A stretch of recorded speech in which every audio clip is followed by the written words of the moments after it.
Hello everyone, welcome to Okul India के सबसे affordable learning platform में आप सभी लोगों का एक बार फिर से बहुत बहुत स्वागत है। हम लोग बात कर रहे हैं certificate in physical geography bye GC Leong की चैप्टर 16 के पार्ट 2 में हम लोग आ चुके हैं।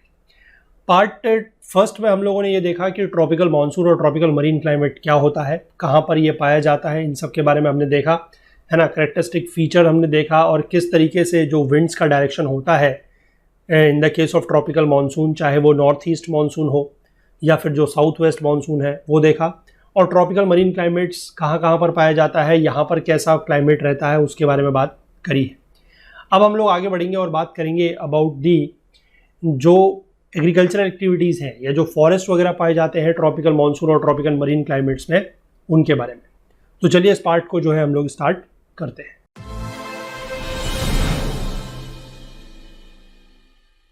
देखिए, ट्रॉपिकल मानसून फॉरेस्ट, इसमें क्या है, नेचुरल वेजिटेशन जो ट्रॉपिकल मानसून लैंड की है वो डिपेंड करती है अमाउंट ऑफ समर रेनफॉल के ऊपर, है ना, कि कितनी ज़्यादा बारिश होगी उसके ऊपर नेचुरल वेजिटेशन डिपेंड करेगी। ट्रीज जो है वो जनरली डेसिडुअस होते हैं। डेसिडुअस का मतलब होता है, जिसको हिंदी में बोलते हैं पर्णपाती। पर्णपाती मतलब कि यहाँ पर एक तो मार्क्ड ड्राई पीरियड है। ड्राई पीरियड मतलब एक ऐसा समय होता है जिस समय बिल्कुल भी बारिश नहीं है।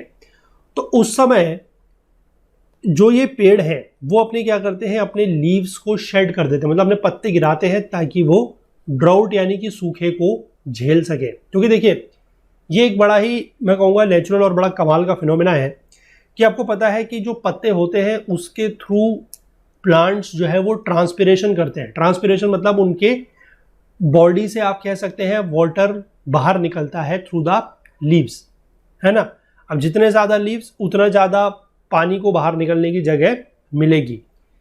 और ड्राई पीरियड अगर है, मतलब अगर सूखा पड़ रहा है जिस मौसम में, जिसमें बिल्कुल भी बारिश नहीं है, उस समय ज़मीन में भी पानी नहीं होगा अंदर, है ना। तो जो उसकी रूट्स हैं वो क्या करेंगी, पानी को खींचेंगी ऊपर, उसमें से जो भी न्यूट्रिएंट्स वगैरह है वो होगा, वो जो फोटोसिंथेसिस की प्रोसेस है वो होगी, और उसके बाद फिर ट्रांसपिरेशन की प्रोसेस होगी। लेकिन जिस समय ड्राई पीरियड है उस समय पानी वैसे ही जो है नहीं है। और अगर उसके बाद भी वो अपना पानी अगर इस तरीके से ट्रांसपिरेशन के थ्रू अगर लूज करते चले जाएं तो फिर बहुत ज़्यादा दिक्कत होने वाली है। तो इसीलिए एक ये नेचुरल फिनोमेना बना हुआ है कि जिस समय ड्राई पीरियड होता है तो डेसिडुअस फॉरेस्ट, वो फॉरेस्ट या वो ट्रीज होते हैं जो अपने पत्ते गिरा देते हैं। और आपने कुछ पेड़ ऐसे देखे होंगे जो ऐसे समय पे, यानी कि ड्राई पीरियड के समय पे बिल्कुल क्या हो जाते हैं, उनमें एक भी पत्ता देखने को नहीं मिलता। और उसके बाद जब दोबारा से फिर थोड़ा बहुत बारिश होती है, जब स्प्रिंग सीजन होता है, तो उनमें थोड़ा बहुत फिर पत्ते आने शुरू होते हैं।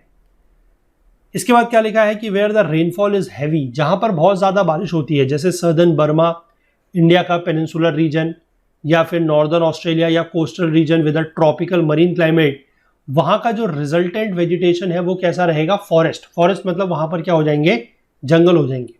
फॉरेस्ट जो है वो थोड़ा सा ज़्यादा ओपन होंगे। ओपन मतलब कम पेड़ होंगे और less luxuriant than the tropical jungle, and there are far fewer species. यहाँ पर जो प्रजातियां हैं, जो स्पीशीज हैं, वो काफ़ी कम होंगी as compare to the equatorial forest. क्योंकि इक्वेटोरियल फॉरेस्ट में हमने देखा था कि प्रजातियां बहुत ज़्यादा थी, यहाँ पर प्रजातियां काफ़ी कम है और पेड़ भी कम है।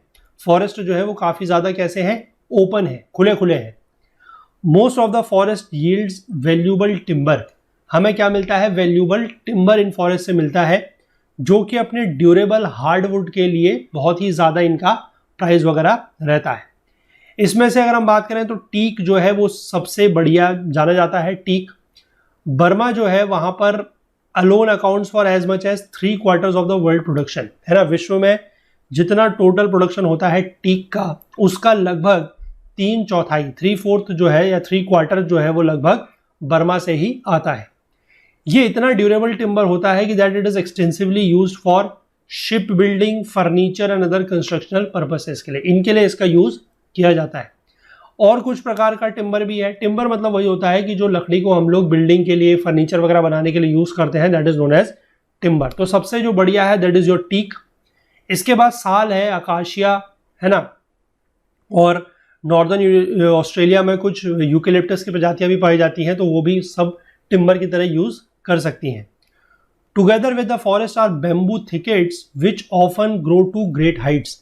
यानी कि ये फॉरेस्ट होने के साथ साथ जहां पर आपको इस तरीके के टिम्बर देखने को मिलेंगे, आपको कुछ बैम्बू के थिकेट्स भी देखने को मिल सकते हैं, मतलब जहां पर थोड़ा सा बांस वगैरह बैम्बू वगैरह होता है।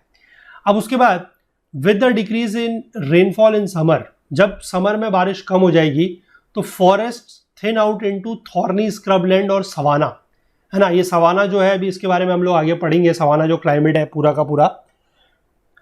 तो जैसे जैसे बारिश कम होती जाएगी तो जो ये फॉरेस्ट है ये थॉर्नी स्क्रबलैंड या सवाना की तरफ को बढ़ते रहेंगे, है ना। तो उसमें क्या होगा कि ट्रीज जो है काफ़ी ज़्यादा स्कैटर्ड हो जाएंगे और लंबी लंबी घासेज आपको देखने को मिलेंगी, ग्रास देखने को मिलेंगी। अब in parts of the Indian subcontinent जहाँ पर रेनफॉल बहुत कम है, जैसे कि सेमी डेजर्ट कंडीशंस पाई जाती हैं, तो ये जो मॉनसूनल वेजिटेशन है ये बहुत ज़्यादा वेरीड है। वेरीड मतलब अलग अलग प्रजाति की है। यहाँ पर आपको फॉरेस्ट देखने को मिलेंगे, साथ ही साथ फिर बैम्बू के कुछ थिकेट्स हैं, सवाना भी है और कुछ ग्रासलैंड भी है ना। स्क्रबलैंड मतलब जहाँ पर थॉर्नी ट्रीज वगैरह होंगे, थॉर्नी बुशेस वगैरह होंगी। सवाना मतलब जहाँ पर लंबी लंबी घासेस वगैरह होंगी, वो, है ना। तो यहीं पर आपको एक चीज़ दिखाई है कि देखिए डेसिडुअस ट्रीज भी यहाँ पर हो रहे हैं, यहाँ पर आपको बैम्बू भी देखने को मिल रहे हैं, यहाँ पर आपको इस तरीके के पूरे पूरे पेड़ भी देखने को मिल रहे हैं, है ना। तो यहाँ पर सारी की सारी चीज़ें आपको देखने को मिल जाएंगी। ये मॉनसून फॉरेस्ट में ऐसा पाया जाता है। तो आई होप कि यहाँ तक जो चीज़ है वो आपको बिल्कुल क्लियर है। इसके बाद आगे बढ़ेंगे और देखेंगे कि एग्रीकल्चरल डेवलपमेंट क्या हुए हैं इन मॉनसून लैंड्स में। Much of the monsoon forest has been cleared for agriculture to support the very dense population. अब ये जो मॉनसून फॉरेस्ट है इनको काफ़ी ज़्यादा जो है वो क्लियर किया गया है, काटा गया है। क्यों? ताकि वहाँ पर एग्रीकल्चर या खेती की जा सके। और खेती क्यों की जा सके? ताकि वहाँ पर जो पॉपुलेशन है वो बहुत ज़्यादा कैसी है, डेंस है, बहुत ज़्यादा घनी आबादी है। तो अगर एग्रीकल्चर नहीं करेंगे, है ना, फसल नहीं उगाएंगे, फल सब्जियाँ और अपने जो अनाज है अगर वो नहीं उगाएंगे, तो ये पॉपुलेशन जो है वो फिर कैसे आप सर्वाइव कर पाएगी। तो उसको सपोर्ट करने के लिए जो है एग्रीकल्चर किया जाता है। और एग्रीकल्चर करने के लिए लैंड चाहिए, और लैंड कहाँ से आएगी? ये मॉनसून फॉरेस्ट को क्लियर करके। The cultural landscape throughout the length and breadth of the monsoon lands deeply reflect the intensity of men's quest for subsistence. यानी कि अगर हम कल्चरल लैंडस्केप देखें, ये जो मॉनसून लैंड है इसके पूरे लेंथ और ब्रेथ में, यानी कि पूरे के पूरे एरिया में अगर हम देखें, तो उससे हमें मैन की जो क्वेस्ट है फॉर सब्सिस्टेंस, मतलब जो उसकी सब्सिस्टेंस का मतलब होता है कि वो खुद के लिए जो चीज़ कर रहा है ना, खुद को जीवित रखने के लिए या खुद का पेट पालने के लिए, खुद का परिवार पालने के लिए जो चीज़ वो कर रहा है, that is known as the subsistence. तो उसकी जो एक इच्छा उसके मन में है वो हम जो है, अगर हम कल्चरल लैंडस्केप देखें पूरा का पूरा मॉनसून लैंड्स का, मतलब कहीं भी हम चले जाएं, इसको हम लेंथ वाइज देखें, ब्रेथ वाइज देखें, तो हमें सब जगह ये चीज़ देखने को मिलेंगी। जहां पर भी पॉसिबल था वहां पर क्रॉप्स को उगाया गया है। प्लेन्स जो है उनको प्लॉ किया गया है। प्लॉ करना मतलब उसमें हल वगैरह चलाया गया है और उसमें जो है फिर फसल लगाई गई है, खेती करी गई है। हिल्स को जो है वो टेरेस किया गया है, क्योंकि टेरेस फार्मिंग के बारे में हमने देखा है कि हिली एरियाज में जो है वो सीढ़ीनुमा खेत बनाए जाते हैं ना, टेरेस बनाई जाती है। तो वहां पर ये सब कुछ बना के फार्मलैंड बनाया गया है। अब फार्म्स जो है वो स्मॉल है और people are forever land hungry, है ना। जो फार्म्स हैं, जो खेत हैं, वो बहुत ज़्यादा बड़े नहीं हैं, वो छोटे हैं, और लोग जो है वो हमेशा ज़मीन के भूखे हैं। In their quest for land they have remove the natural vegetation. उन्होंने क्या करा है कि नेचुरल वेजिटेशन यानी कि जो ये फॉरेस्ट वगैरह है इनको भी ख़त्म कर दिया है, इनको हटा दिया है। समटाइम वेंटनली, वेंटनली का मतलब होता है बहुत ही ज़्यादा बेतरतीबी से या बेहुदगी से, है ना, इसको उन्होंने खाली कर दिया है। अब इसकी वजह से क्या हुआ है कि सॉइल इरोजन की समस्या भी देखने को मिली है, क्योंकि हमने पेड़ वगैरह सब कुछ काट दिए, जंगल काट दिए, तो उससे सॉइल इरोजन भी होगा। और यही जो प्रॉब्लम है ये इंडियन सबकॉन्टिनेंट में बहुत ज़्यादा क्या है, इंडियन सबकॉन्टिनेंट में ये बहुत ज़्यादा सीरियस है। ये प्रॉब्लम इंडियन कॉन्टिनेंट में बहुत ज़्यादा सीरियस है, जहाँ पर डेंसिटी ऑफ पॉपुलेशन बहुत ज़्यादा हाई है ना। और सिर्फ पॉपुलेशन हाई नहीं है, साथ ही साथ जो ग्रोथ है वो भी बहुत तेज़ है, यानी कि जो ग्रोथ रेट है वो भी बहुत ज़्यादा है। लेकिन in the plains the same piece of land may have been tilled for generations with little or no replenishment and yet able to yield fairly reasonable returns। लेकिन प्लेन्स वगैरह में ये देखने को मिला है कि एक ही जमीन को जो है उस पर मतलब बहुत पीढ़ी दर पीढ़ी उस पर क्या करा जा रहा है, उस पर टिलिंग की जा रही है। टिलिंग मतलब कि एक बार आपने फसल उगाई, फिर उस पुरानी फसल को आपने उसके जो भी रेसिड्यू वगैरह बच गए हैं उनको निकाल लिया, उसके बाद फिर आपने अगले सीजन में नई उसमें फसल उगाई। तो ऐसा जो है वो साल दर साल चल रहा है। और मतलब बहुत सालों तक यूज़ करने के बाद भी आप समझ सकते हैं कि उनको फेयर रीजनेबल रिटर्न मिल रहा है, मतलब जो क्रॉप है उसकी पैदावार ठीक ठाक वहाँ पर हो रही है। जो ट्रॉपिकल एग्रीकल्चर है वो डिपेंड करता है नेचुरल रेनफॉल के ऊपर, and a large labour force reaches it's greatest magnitude in the monsoon lands, है ना। जो ट्रॉपिकल एग्रीकल्चर है उसको एक तो क्या चाहिए, बहुत ज़्यादा बारिश चाहिए, नेचुरल रेनफॉल पर वो निर्भर करता है, और उसको लेबर चाहिए, नेचुरल लार्ज लेबर फोर्स चाहिए। तो ये सब चीज़ें जो है उसको मॉनसून लैंड्स में मिल जाती है। तो इसीलिए यहाँ पर जो ट्रॉपिकल एग्रीकल्चर है वो बहुत ज़्यादा रहता है।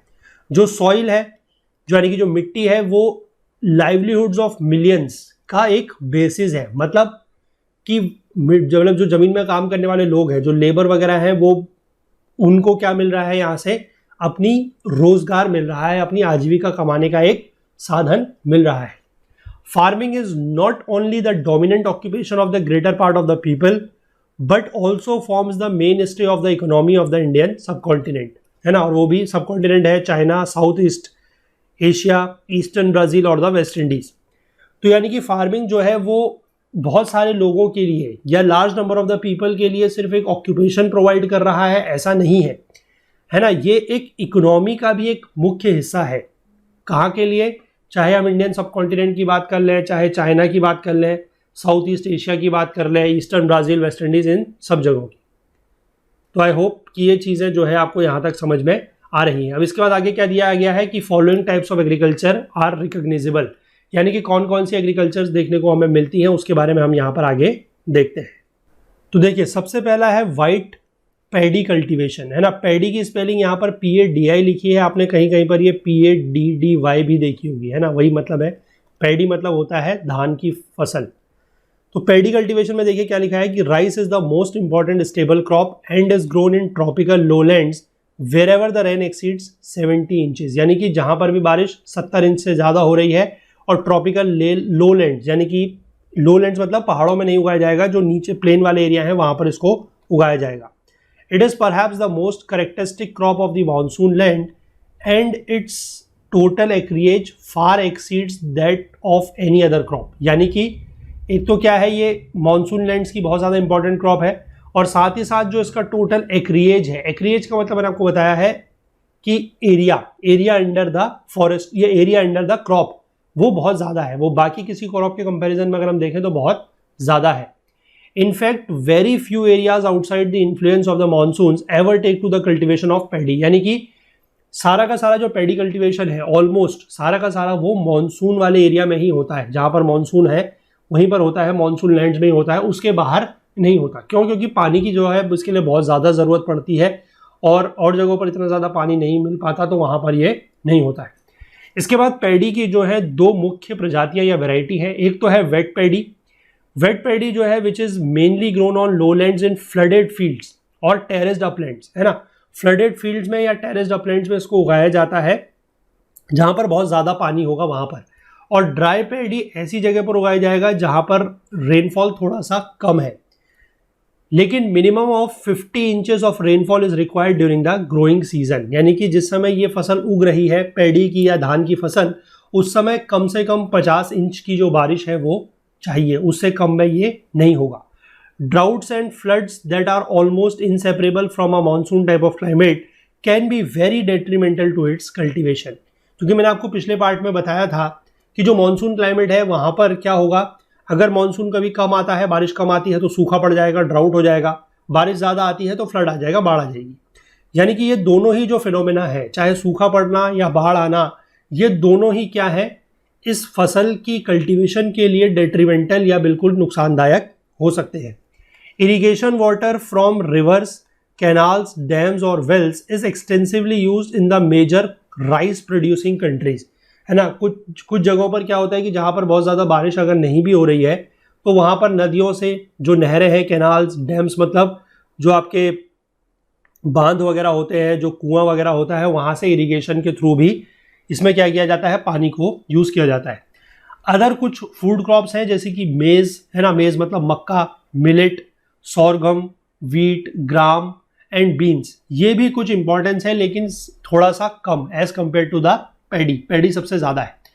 They are cultivated in drier और cooler areas where rice can not be grown, यानी कि ये ऐसी जगह पर उगाया जाता है जहां पर राइस या पैडी नहीं उगाया जा सकता, वहां पर इस तरीके के क्रॉप्स को हम लोग उगाते हैं। इसके बाद लो लैंड में कुछ कैश क्रॉप्स भी है, जैसे कि a wide range of low land tropical cash crops are cultivated for the export market after local needs have been met, यानी कि कुछ लो लैंड एरियाज में ऐसी कैश क्रॉप्स भी उगाई जाती है जिनको हम लोग क्या करते हैं, एक्सपोर्ट करते हैं, यानी कि निर्यात करते हैं। कब? जब हमारी खुद की ज़रूरत, हमारा जो लोकल नीड्स है वो पूरी हो जाएगी, उसके बाद हम उसको एक्सपोर्ट भी करेंगे। इसी तरीके की जो सबसे इंपॉर्टेंट क्रॉप है that is cane sugar. Cane sugar मतलब जो गन्ना होता है वो। As much as 2/3 of the world sugar production comes from the tropical countries. ये जो ट्रॉपिकल कंट्रीज है वहां से लगभग विश्व का जो कुल मिला के गन्ना की खेती होती है, जो प्रोडक्शन होता है, उसका 2/3 तो ट्रॉपिकल कंट्रीज से ही आता है। शुगर जो है वो प्लांटेशंस में उगाई जाती है या फिर स्मॉल होल्डिंग्स में, जहां पर रेनफॉल और सनशाइन जो है काफी ज्यादा हो। प्लांटेशंस मतलब ऐसे कह सकते हैं कि आप कॉमर्शियल एग्रीकल्चरल फील्ड्स होते हैं जहां पर मतलब जो भी फसल उगाई जाएगी उसका use as a commercial purpose किया जाएगा, क्योंकि शुगर केन आपको वैसे भी पता है it is one of the क्या है, कैश क्रॉप है या कॉमर्शियल क्रॉप है। और या फिर कुछ स्मॉल होल्डिंग में भी उगाई जा सकती है, लेकिन शर्त क्या है कि बारिश और सनशाइन यानी कि सूरज जो है वो काफ़ी होना चाहिए और बरसात भी इसके लिए काफ़ी चाहिए, पानी भी काफ़ी चाहिए। कुछ मेजर प्रोड्यूसर जो है वो इंडिया है, जावा है आपका, फॉर्मोसा यानी कि आपको जो ताइवान वाला एरिया है वो है, we have Cuba, Jamaica, Trinidad and Barbados. ये सारे के सारे जगहों पर शुगर केन जो है काफ़ी ज़्यादा प्रोड्यूस किया जाता है। इसके बाद जूट जो है, jute is confined almost entirely to the Ganges Brahmaputra delta. ठीक है, जो गंगा ब्रह्मपुत्र का डेल्टा है वहां पर क्या उगता था, क्या प्रोड्यूस होता था, जूट, है ना, और वो भी इंडिया और बांग्लादेश वाले रीजन में।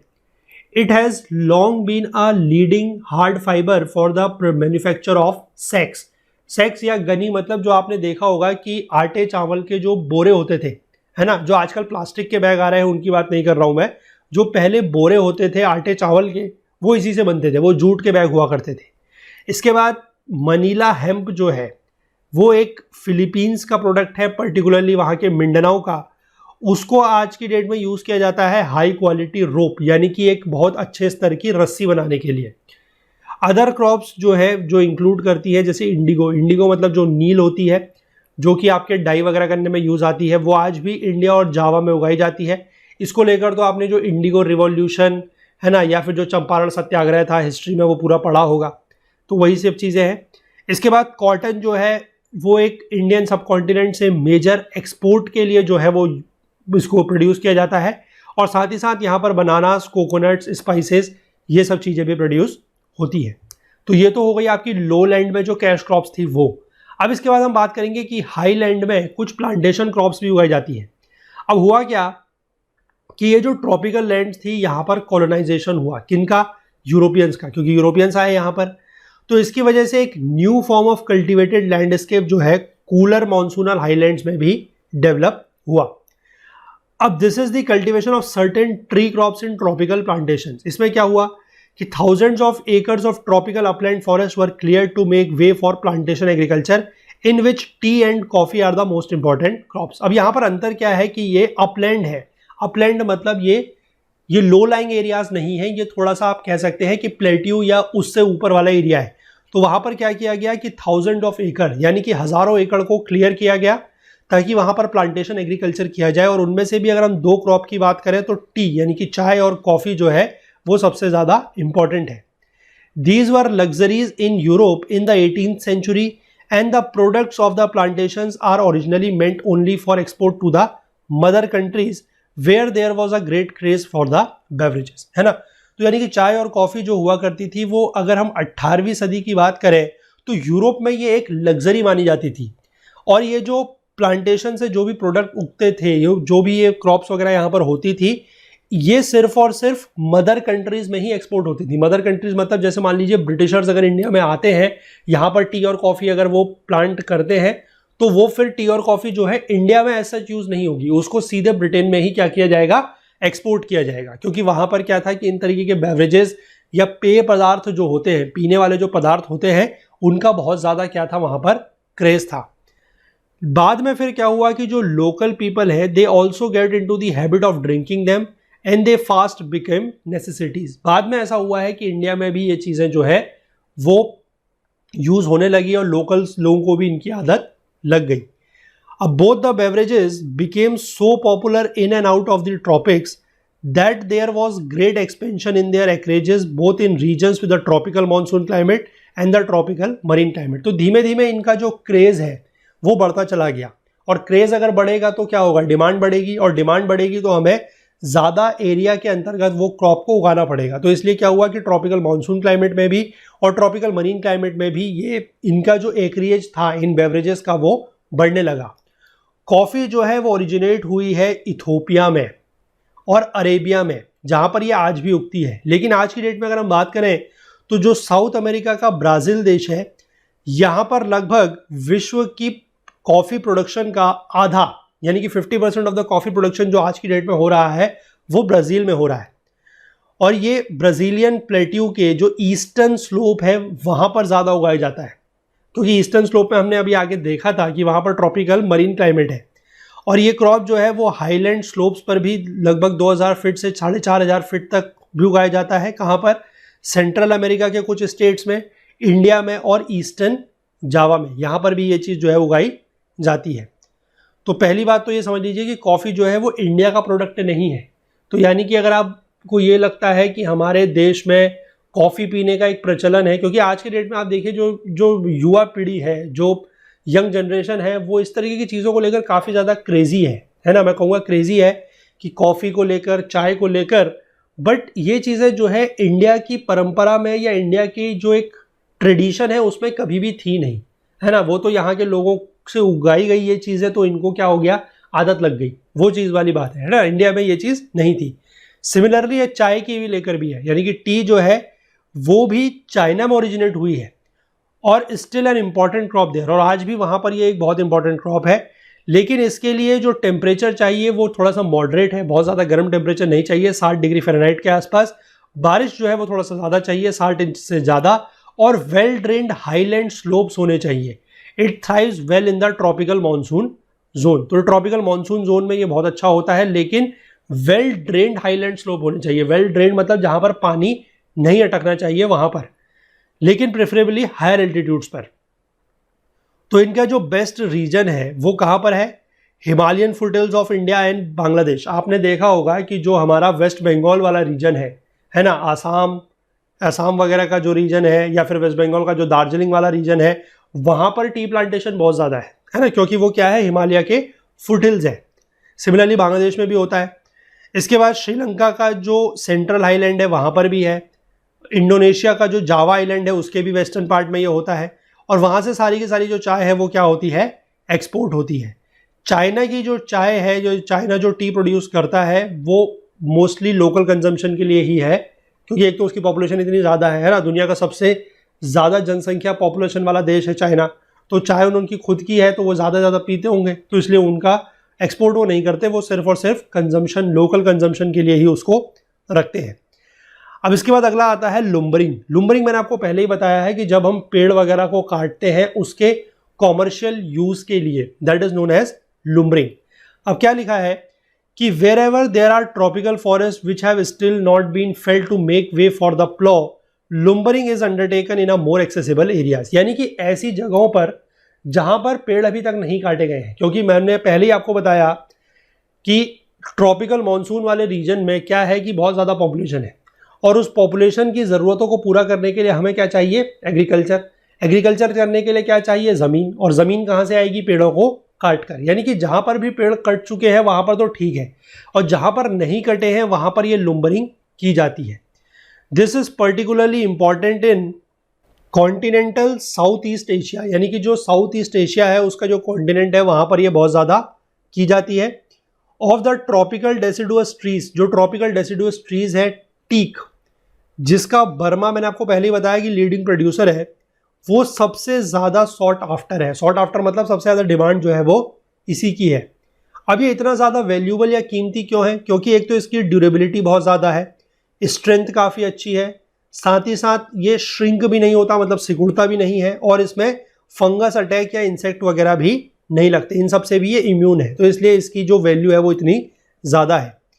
ये ऐसे हिली डिस्ट्रिक्ट्स में उगाया जाता है जो लगभग 3000 फीट होते हैं ऊंचाई तक, और जहां पर मॉडरेट रेनफॉल होता है, बहुत ज़्यादा बारिश नहीं है, मॉडरेट रेनफॉल है। और सरकार के सुपरविजन के अंतर्गत में क्या करा गया है कि teak trees which are cut have to be replace, यानी कि जो भी टीक के पेड़ काटे जा रहे हैं उनको वापस से क्या करना है, रिप्लेस भी करना है। This is the only way to ensure the steady supply of timber which is the second greatest money earner for Burma after rice. और ऐसा करने से क्या होगा, क्योंकि हम अगर पेड़ काटते ही जाएंगे और नए पेड़ को नहीं लगाएंगे तो फिर एक समय आएगा कि जब पेड़ खत्म हो जाएंगे। तो अगर हम चाहते हैं कि टिम्बर या लकड़ी जो है हमें वो स्टेडीली या कॉन्स्टेंटली या आप कहें कि कंटिन्यूसली मिलती रहे, तो उसका यही तरीका है कि आप पुराने पेड़ काटें और नए पेड़ को लगा दें। तो बर्मा के लिए ये बहुत ज़्यादा इंपॉर्टेंट इसलिए भी है क्योंकि बर्मा का ये एक जो आय का स्रोत है, जो सोर्स ऑफ इनकम है वो बहुत ज़्यादा है। सबसे पहले पे तो उसको जो सोर्स ऑफ इनकम है उसका वो राइस है, और दूसरे नंबर पर फिर ये टिम्बर है। नॉर्दर्न बर्मा की अगर हम बात करें तो रीजन ऑफ द चिंडविन रिवर, जो चिंडविन रिवर है वहां पर टीक प्लांटेशंस बहुत बड़े बड़े हैं। अब टीक को लेकर एक बात यहां पर बोली गई है, टीक का कैरेक्टरिस्टिक फीचर है कि टीक के जो पेड़ है उसको मैच्योर होने में, यानी कि कॉमर्शियल टिम्बर बनने में लगभग 100 साल लगते हैं। तो देखिए कितना बड़ा समय है। एक बात तो ये हो गई। दूसरी बात यह है कि जो टीक का ग्रीन लॉग है, लॉग होता है पेड़ का जो तना होता है वो, है ना, जिसको हम यूज करते हैं एज अ टिम्बर। तो जब वो ग्रीन होता है, मतलब जो वो हरा होता है, वो इतना ज़्यादा हैवी होता है कि वो पानी में रेडिली फ्लोट नहीं कर सकता, यानी कि पानी में वो तैर नहीं सकता। तो इसलिए क्या करा जाता है, it is therefore necessary to poison the tree several years before actual falling. मतलब जब उस पेड़ को गिराना हो तो उससे कई साल पहले से हम क्या करते हैं कि उस पेड़ को पॉइजन करना, यानी कि उस पेड़ को जहर देना शुरू कर देते हैं। क्यों? उससे क्या होगा कि वो जब तक पेड़ गिरने का समय आएगा तब तक वो पॉइजन से सूख चुका होगा, और सूखने की वजह से क्या हो जाएगा कि ड्राई भी हो जाएगा और लाइट हो जाएगा, ताकि उसको चिंडविन और इरावदी जो नदियां हैं उनमें बहाया जा सके, और वो रंगून स्थित जो 100 मिल है, यानी कि जो आरा मशीन वगैरह है वहां तक वो पहुंच सके। जो इंडिविजुअल लॉग्स हैं उनको हम राफ्ट वगैरह जो होती हैं उनमें बांध के बेचते हैं, और guided downstream by a crews of man and tug boats, तो उनके थ्रू हम इनको जो है नीचे 100 मील तक पहुंचाते हैं। और फिर भी लगभग आप देखिए कि इनको 18 मंथ लगते हैं किसी भी लॉग ऑफ टीक को रंगून पहुंचने तक, ताकि उसको हम जो उसके प्लैंक वगैरह हैं उसमें उसको 100 कर सके, मतलब उसको आरी से या आरा मशीन जो होती है वहां पर काट सके, और उसके बाद फिर उसका एक्सपोर्ट जो है वो पॉसिबल हो पाता है, उससे पहले नहीं हो सकता। तो दिस इज ऑल अबाउट लुम्बरिंग। अब इसके बाद बात करेंगे शिफ्टिंग कल्टीवेशन को लेकर। इसमें क्या दिया है, देखिए शिफ्टिंग कल्टीवेशन तो आपको पता है कि होता क्या है ना। लिखा क्या है, this most primitive form of farming is widely practised. ये एक ऐसा प्रिमिटिव फॉर्म है, प्रिमिटिव फॉर्म मतलब जो बहुत पहले से प्रैक्टिस किया जा रहा है, ये आज भी बहुत ज़्यादा यूज हो रहा है। Instead of rotating the crops in the same field to preserve the fertility, the tribesman move to a new clearing when their first field is exhausted. यानी कि किसी भी एक जमीन की फर्टिलिटी या उसकी जो उर्वरता है ना, उसको बनाए रखने के लिए क्या कर सकते हैं, उसको बनाए रखने के लिए एक तरीका ये भी है कि हम एक ही जमीन पर हर सीजन में अलग अलग क्रॉप उगाएं, क्रॉप रोटेशन करें, अलग अलग क्रॉप उगाएं। तो उससे क्या होगा कि फर्टिलिटी जो है वो बनी रहेगी, और उसमें भी कुछ ऐसी क्रॉप्स उगाएं जिनसे ये चीज़ हो सकती है, मतलब फर्टिलिटी रिस्टोर रह सकती है। एक तरीका तो ये है। लेकिन ये जो ट्राइब्समैन है ये क्या करते हैं, ये एक अपनी फसल उगाते हैं, उसके बाद अब ऑब्वियस सी बात है अगर फसल उगलेगी तो जो लैंड की फर्टिलिटी है वो थोड़ा सा कम हो जाएगी, वहाँ के न्यूट्रिएंट्स थोड़ा सा कम हो जाएंगे।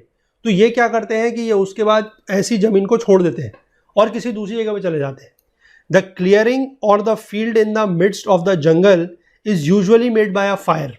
अब ये क्या करेंगे कि जंगल के बीच में या फॉरेस्ट के बीच में इनको खाली जगह चाहिए खेती करने के लिए, तो करेंगे क्या कि ये वहाँ पर आग लगा देंगे, है ना, सारे पेड़ वगैरह उससे जल जाएंगे, which destroys particularly everything in its way. और आग के रास्ते में तो जो भी आएगा वो सबको जला देगा, है ना। उसके बाद जब ये मतलब इन्होंने ये जगह बना ली, है ना, फॉरेस्ट इन्होंने जला दिया, जगह बना ली, उसके बाद जब ये वहां पर प्लांटेशन कर देंगे तो little attention is paid to the field either in weeding or manuring. मतलब इन्होंने एक बार फसल उगा दी, फिर ये उसके ऊपर ज़्यादा ध्यान नहीं देंगे, ना तो ये वीडिंग करेंगे। वीडिंग मतलब जो उसमें कुछ वीड्स वगैरह उग जाते हैं, है ना, उसको भी ये तोड़ेंगे नहीं, उसको भी ये खरपतवार जो होती है उसको भी नहीं हटाएंगे, और साथ ही साथ मैन्योरिंग मतलब खाद वगैरह भी ये नहीं देंगे।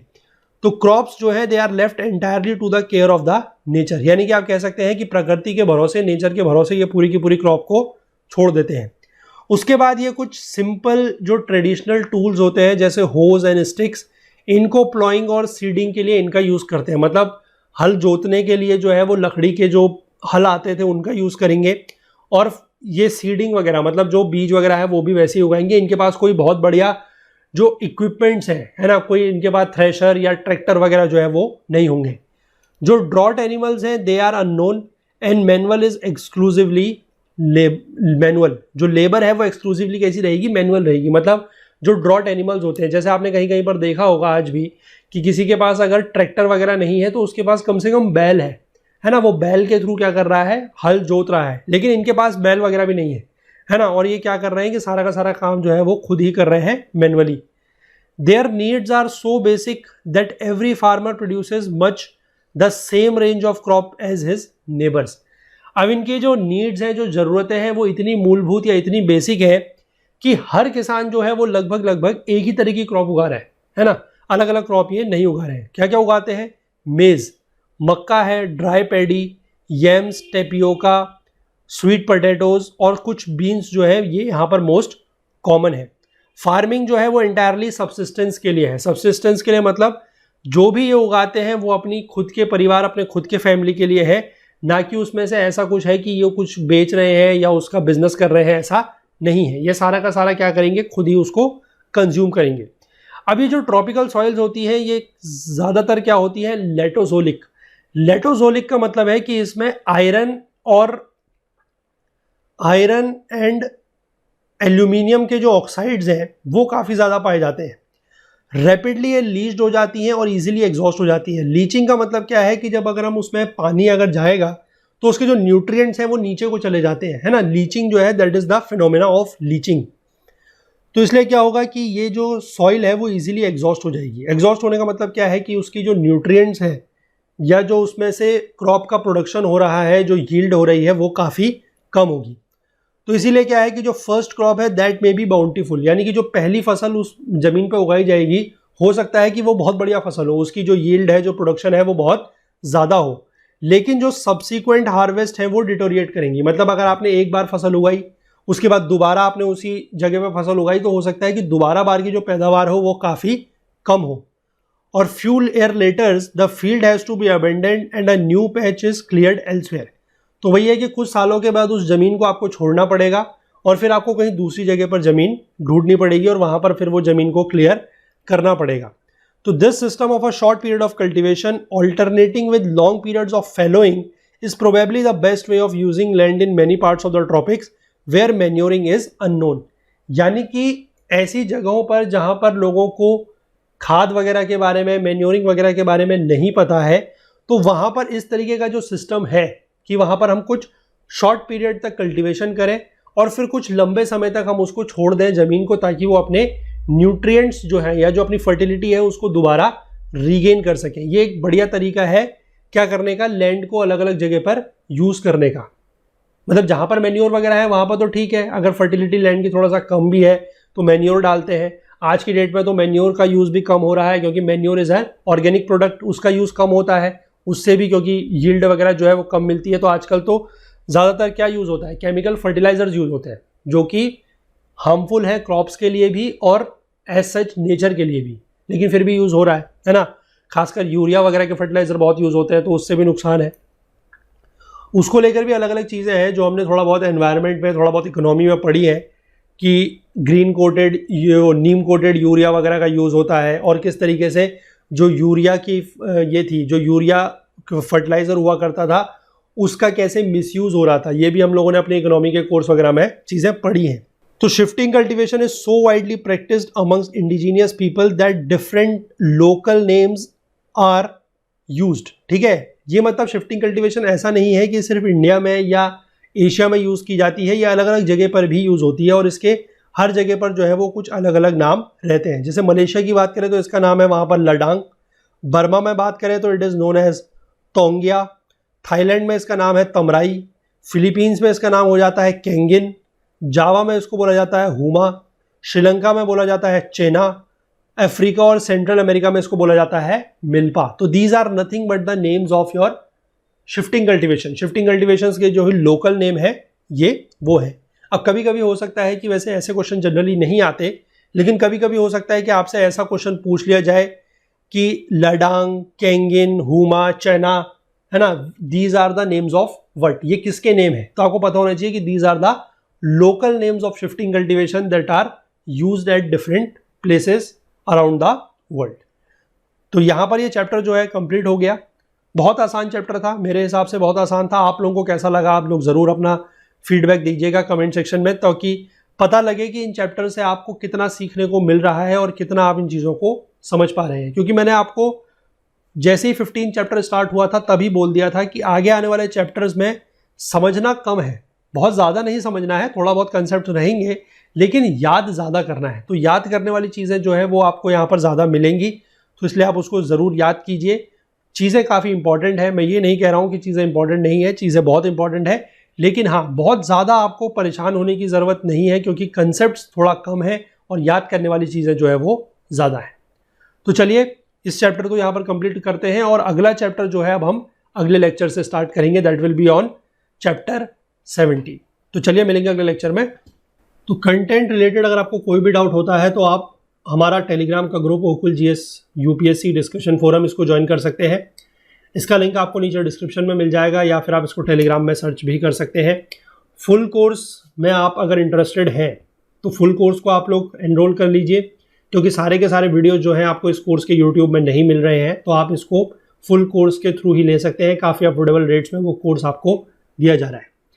टेक्निकल क्वेरी के लिए अगर आपको कोई टेक्निकल क्वेरी है तो आप हमसे हमारी ओकुल हेल्प डेस्क की ईमेल आईडी support@okul.co पर संपर्क कर सकते हैं, या फिर आप हमसे social media platforms Facebook, Instagram, LinkedIn और ट्विटर के थ्रू भी जुड़ सकते हैं और अपने फीडबैक सजेशन जो है वो आप हमें यहाँ पर भी दे सकते हैं। तो चलिए मिलेंगे अगले लेक्चर में, तब तक के लिए अपना बहुत बहुत ध्यान रखिएगा। Please do take care of your self.